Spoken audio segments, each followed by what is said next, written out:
udgangspunkt i eksamensspørgsmål nummer 9, som er omsætning af energi mellem forskellige energiformer og nyttevirkning. Og ja, i det her oplæg vil jeg så komme lidt ind på nogle forskellige energiformer, og hvad nyttevirkningen er, og hvordan vi kan måle det. Og så vil jeg så tage udgangspunkt i forsøg, hvor vi har undersøgt vands varmefylde. Så ja, helt grundlæggende så findes der jo mange forskellige energiformer, som kinetisk energi, potentiel, kemisk energi, termisk energi. Men jeg har så taget udgangspunkt i en energikæde, som starter med strålingsenergi. Så ja, når solen stråler, så kommer der strålingsenergi ind på f.eks. en solcelle, som der så bliver omdannet til elektrisk energi, vi har i vores stikkontakter. Og så kan vi så sætte en elkedel ind i vores stikkontakt, og så vil den varme noget vand op, som så bliver til kemisk energi. Ja, og det er simpelthen et eksempel på, hvordan en energikæde fungerer. Det er, at når en energiform bliver omsat til en anden, og så videre. Ja. Og så, det her det er lidt det forsøg, vi lavede, da vi skulle måle eller undersøge vands varmefylde.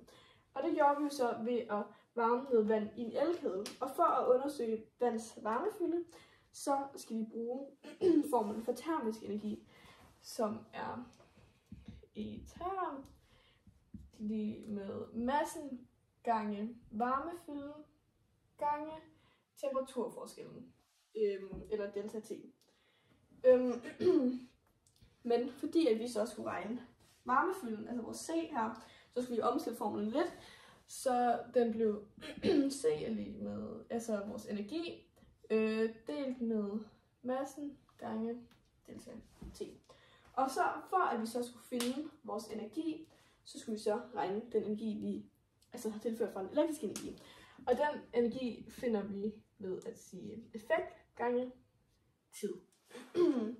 Ja, så vores effekt var, det målte med sådan en lille wattmåler, og det var 840 gange med 390 sekunder. Ja, og det gav så 327.600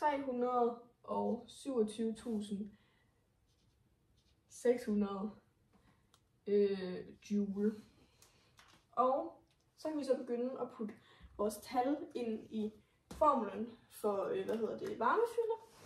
Så formlen den lyder 327.600 delt med vores masse, som var 0,9 kW,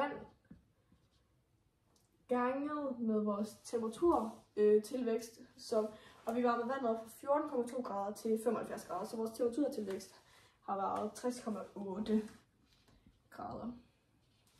Og ud fra alt det her kan vi så regne varmefylden, som vi regner ud til at være 5.986 joule per kilogram gange grader Celsius.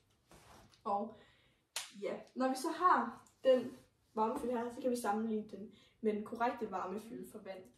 Som sagt, så er vores korrekte varmefylde for vand 4.182, og vi kan så se, at vores udregnede varmefylde er blevet 5.986.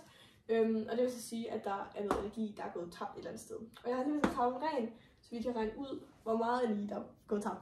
Og det gør man altså med formlen for nyttevirkning. Og den formel er, at man deler den udnyttede energi med den tilførte energi. Ja, og i vores tilfælde har det så været den termiske energi her, altså C gange M gange delta T, delt med vores elektriske energi, som har været effekt gange tiden. Ja, og hvis vi så putter de tal ind i formlen, så bliver det så de 4.182, som vi ved er den korrekte varmefylde for vand, ganget med vores masse, ganget med vores temperatur forskel. Og så det hele deler vi med de 327.600 joule. Og når man regner det ud, så får vi 0,70 cirka.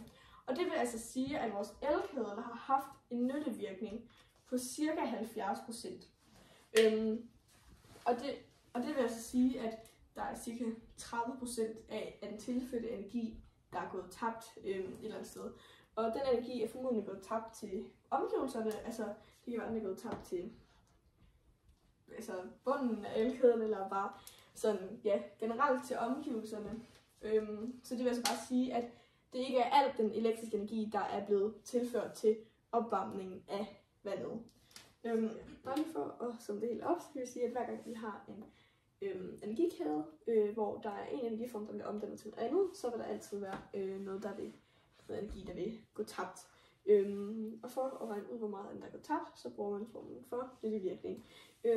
Og fordi vi skulle jo regne formlen for nyttevirkning af vores elkæde, så skulle vi bruge den rigtige varmekapacitet af vand, hvor vi så kunne regne ud, at vores elkæde havde en nyttevirkning på ca. 70%.